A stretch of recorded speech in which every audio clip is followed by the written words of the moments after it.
मैया ई कैसन विपदा आइल बा दीदी पर। जीजू पे लगावल आरोप सच नहीं खे। जरूर ई टीना के कोनो चाल है। अब ये कठिनाई से कैसे निकलिए दीदी? ई कठिनाई वैष्णवी के असल परीक्षा ना है शासक। ई कठिनाई के तो ऊ अपन विश्वास के भरोसे यूं ही पार कर जाए। एकरा से बड़का विपदा ओकरा पे आइल बा। एकरा ओकरा के आभास भी नहीं। जवन प्रकार के कीट के लौ की ओर उड़त समय ई स्मरण ना रहेला कि वही ओकर अंत बन सकेला, वही प्रकार वैष्णवी समस्या में ऐसन उलझ गल बिया कि वो अपन गर्भ के विषय में भूल चुकल बिया।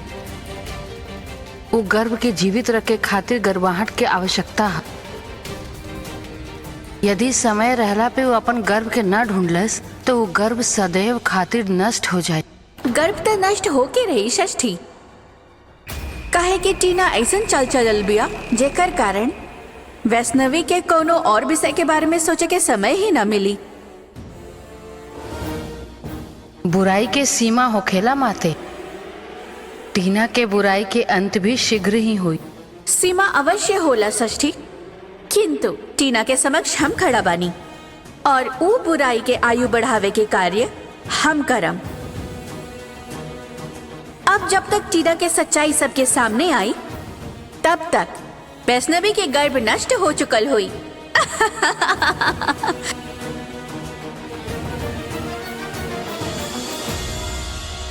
कार्तिक जी रवा चुप काहे बानी? रवा बताई ना सब है कि सब झूठ बा।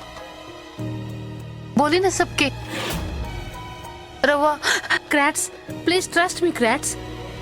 अगर हमरा साथे कुछ ना भइल रहित तो हमहू कबो ये बात पे विश्वास ना करती कि तू ऐसा कर सकेला। बाकी अब हम का कहीं? अब जी होए के रहे तो हो गई ना क्रैट्स। अरे मर्द बना कार्तिक। अगर गलती कैले बड़ा तो के एक्सेप्ट कैले के हिम्मत रख। हमारा तो ई नहीं के समझ में आओ कि इतना सोच ले कौन बात बा। अरे अब वैष्णवी तो ऐसे भी माना बन सकेले, कम से कम टीना के बच्चा के तो ख्याल कर। हाँ देवर जी, हमरा तो लागेला कि रवा के अपन बच्चा के खातिर सोचे के पड़ेगी। कहा कि ये रवा खातिर आखिरी मौका हो सकेला अपन वंश आगे बढ़ावे खातिर। कार्तिक जी रवा कोनो के बात ना सुनी। आप खाली अपन दिल के सुनी। राउर दिल रवा से कबो झूठ ना बोल सकेला कार्तिक जी। और रवा ऐसा इंसान नहीं खींचे जे अपन पत्नी के होला पर भी कोनो पराई स्त्री के गलत नजर से देखब। ठीक कहलो तू वैष्णवी। क्रैट्स अगर नॉर्मल रहित तो ऐसा कबो न करते। बाकी याद आ जाए के बाद वो हमरा कोना नजर से देखत रहे, वो तारा से छुपल तो ना बना। प्लीज चुप हो जा, चुप हो जा, एकदम चुप हो जा।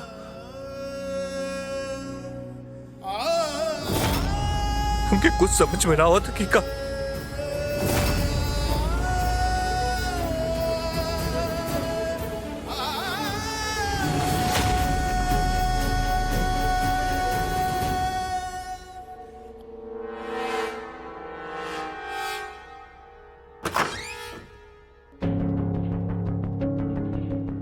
हम प्रेग्नेंट बानी। के कर बच्चा भाई। बोली ना कार्तिक जी रो चुप काहे बानी? कार्तिक जी बताई नहीं सब के कि सब झूठ बा। कार्तिक जी रो चुप काहे बानी? कार्तिक जी बताई नहीं सब के कि सब झूठ बा। कार्तिक जी को ऐसे ना कर सकेली। कार्तिक जी रो केकरो बात पे ध्यान ना दी। कार्तिक जी रो ऐसा कबो ना कर सकेली। कार्तिक जी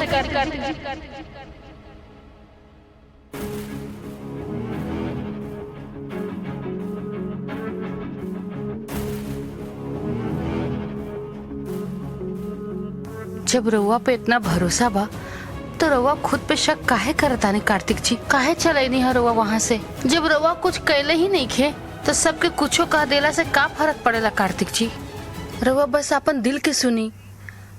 उ जे भी कही वही सच होखी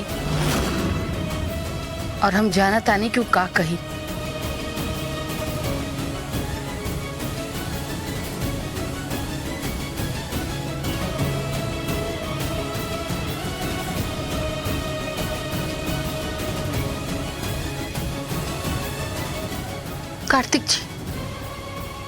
कार्तिक जी बोली ना कि हम जी कहता नहीं उहे कहता और दिल भी। कैसे बताई वैष्णवी कि हमरा दिल में आखिर का चलत बा, जब हमके कुछ आइडिया ही ना बा कि का हो रहल बा। ऐसे पहले का भल बा था। हम बस इतना ही जानत बानी कि जब से तू हमरे जिंदगी में आयल बाड़ू, हम अपने सच्चा मन और दिल से सिर्फ और सिर्फ तो ही के चहले बानी। वो वक्त जब हम ना रहनी, हम पूरी तरह से हमके खुद नहीं पता कि वो वक्त का भल रहा है। और अगर वो वक्त कुछ गलत भइल बा हमसे था, हमके कुछ समझ में ना आवत था वैष्णवी का भल रहा है, कुछ समझ में ना आवत, हमके कुछ समझ में ना आवत था।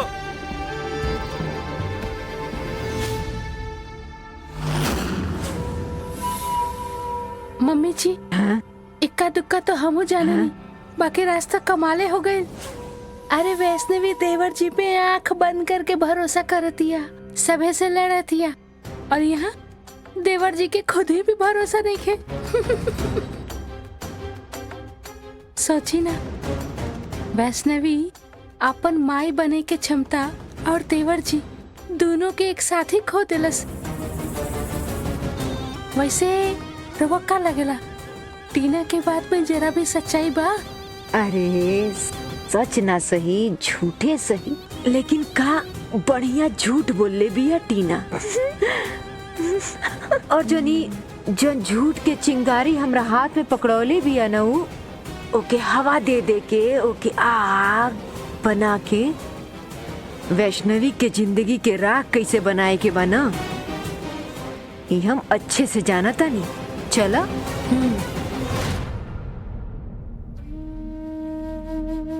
रवा के भले ही कुछ याद ना हुई कार्तिक जी, बाकिर फिर भी हमार विश्वास अडिग है। हमार मन कहता कि रवा अनजाने में भी गलती ना कर सकेनी। अभी तो लोग के ड्रामा खत्म हो गए लोग है, तो नीचे आ जा, दादी बुलौले है, वो महंत जी को उपाय बताते हुए। अब दूध के दूध और पानी के पानी हो जाए कार्तिक जी, रवा बेकसूर साबित हो जाए। वो ओकर उम्मीद हमरा तनी कम लागत हुए काहे कि तोर कार्तिक जी पहले तो टीना के साथ बढ़िया मौका का फायदा उठा ले और यह भूलने के नाटक करता रहे। करण भाई पास का बकवास करता रहा। अरे चिखले से सच नहीं बदल जाला कार्तिक बाबू, नीचे आ जाइए।